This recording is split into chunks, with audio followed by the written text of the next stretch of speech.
সাপ্তাহিক লটারি ভাগ্য ৮ থেকে ১৪ই ফেব্রুয়ারি ২০২৬। মেষ রাশি। লটারির দিক মেষ রাশি জাতক জাতিকার জন্য এই সপ্তাহ খুব একটা ভালো নয়। লটারি থেকে দূরে থাকাই ভালো হবে। বৃষ রাশি। বৃষ রাশি ব্যক্তিদের জন্য সপ্তাহের মধ্যভাগে বেশ ভালো রয়েছে, তবে শেষ ভাগে একবার লটারি কাটতে যাবেন না। মিথুন রাশি। ফেব্রুয়ারির দ্বিতীয় সপ্তাহে পুরোটাই মিথুন রাশি জাতক জাতিকার জন্য বেশ ভালো দেখা যাচ্ছে। এই সুযোগ হাতছাড়া করা ভালো হবে, হাতছাড়া না করাই ভালো হবে। কর্কট রাশি।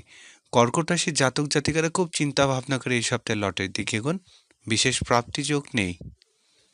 সিংহ রাশি। সপ্তাহের শেষ ভাগে সিংহ রাশির জাতক জাতিকারা একবার চেষ্টা করে দেখতে পারেন, বাকি সময় লটারি থেকে দূরে থাকাই ভালো হবে।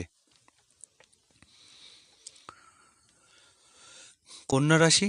ফেব্রুয়ারির দ্বিতীয় সপ্তাহে কন্যা রাশি ব্যক্তিদের খুব বেশি অঙ্কের লটারি না কাটাই ভালো হবে। তুলা রাশি। তুলা রাশি জাতক জাতিকার এই সপ্তাহে খুব বেশি লটারির দিক না এগোনোই ভালো হবে, ভাগ্য সঙ্গ নাও দিতে পারে। বৃশ্চিক রাশি। লটারি ভাগ্য পরীক্ষার জন্য এই সপ্তাহে বৃশ্চিক রাশি জাতক জাতিকার জন্য মধ্যম প্রকৃতি থাকবে, যদিও মন চাইলে একবার চেষ্টা করে দেখতেই পারেন। ধনুরাশি।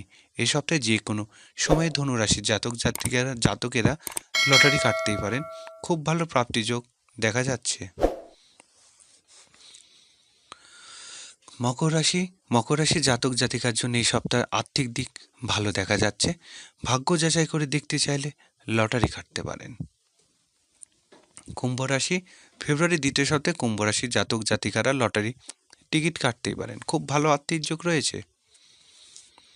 মীন রাশি। মীন রাশির জাতকদের জন্য এই সপ্তাহে প্রথম ভাগটা বেশ ভালো দেখা যাচ্ছে, ভাগ্য যাচাই করে দেখে নিন।